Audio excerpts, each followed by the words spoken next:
10 പേര് വന്ന് പറഞ്ഞു, ഞങ്ങൾ വലിയ മുന്തിരിക്കൊല കണ്ടു, പാലും തേനും ഒഴുകുന്ന ദേശം കണ്ടു, സൂപ്പറാണ് സ്ഥലം. പക്ഷേ അവിടെ മല്ലന്മാരുണ്ട്. മല്ലന്മാരുള്ളത് കൊണ്ട് നമ്മൾ അവിടെ ഈ മോശ നമ്മളെ അവിടെ കൊണ്ടുപോകുന്ന കൊല്ലാനാ. എനിക്ക് പറ്റത്തില്ല എന്ന് പറഞ്ഞ് നിലവിളിച്ചിട്ടും കർത്താവ് തിരഞ്ഞെടുത്ത് നിർത്തിയത് കൊണ്ട് മോശയ്ക്ക് ഇതിൽ നിന്ന് പിന്മാറാൻ വയ്യ. കാരണം ഈ ജനം എത്രയോ പ്രാവശ്യം കല്ലെടുത്തു എറിയാൻ. ഈ 10 പേരും കൂടെ എഴുന്നേറ്റെന്ന് പറയുകയാണ്, നമ്മൾ ഇവിടം വരെ കൊണ്ടുവന്നത് ഇത്രയും കഷ്ടമൊക്കെ അനുഭവിച്ച് ജീവിച്ച വെറുതെയാണ്. ആ നാട് ഭരിക്കുന്ന മല്ലന്മാരാണ്, അതുകൊണ്ട് അവിടെ ഇവനെ എറിഞ്ഞു കൊല്ലണമെന്ന് പറഞ്ഞു. എല്ലാവരും കൂടെ ചാടി എഴുന്നേറ്റു മോശ എറിഞ്ഞു കൊല്ലാൻ. പക്ഷേ 2 പേര് എഴുന്നേറ്റു. യോശുവയും കാലേബും എഴുന്നേറ്റ് പറഞ്ഞു, സർവ്വസഭയോടും പറഞ്ഞു, ഹല്ലേലൂയ, അവിടെ മല്ലന്മാരുണ്ടെന്നത് സത്യം, ഹല്ലേലൂയ.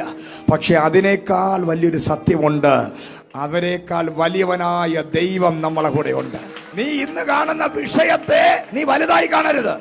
നിന്റെ മുമ്പിലുള്ള പ്രശ്നങ്ങളെ, വിഷയങ്ങളെ നീ വലുതായി പറഞ്ഞുകൊണ്ട് നടക്കുന്നതിന് പകരം നിന്നിൽ വ്യാപരിക്കുന്ന ദൈവശക്തിയെ കുറിച്ച് നീ അറിയുന്ന ദൈവത്തെ നീ വലിയവനായി വിളിച്ചു പറഞ്ഞാൽ, നിന്നാൽ ഞാൻ ഈ പടക്കൂട്ടത്തിന് നേരെ പാഞ്ഞു ചെല്ലും, ഞാൻ നിന്നാൽ ഈ മതിൽ ചാടി കടക്കും.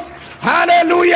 ദാവീദ് പറഞ്ഞു, ഗോലിയാത്തെ നിന്നെയല്ല ഞാൻ കാണുന്നത്, എന്റെ കൂടെയുള്ളവൻ നിന്റെ കൂടെയുള്ളവനേക്കാൾ വലിയവനാണ്.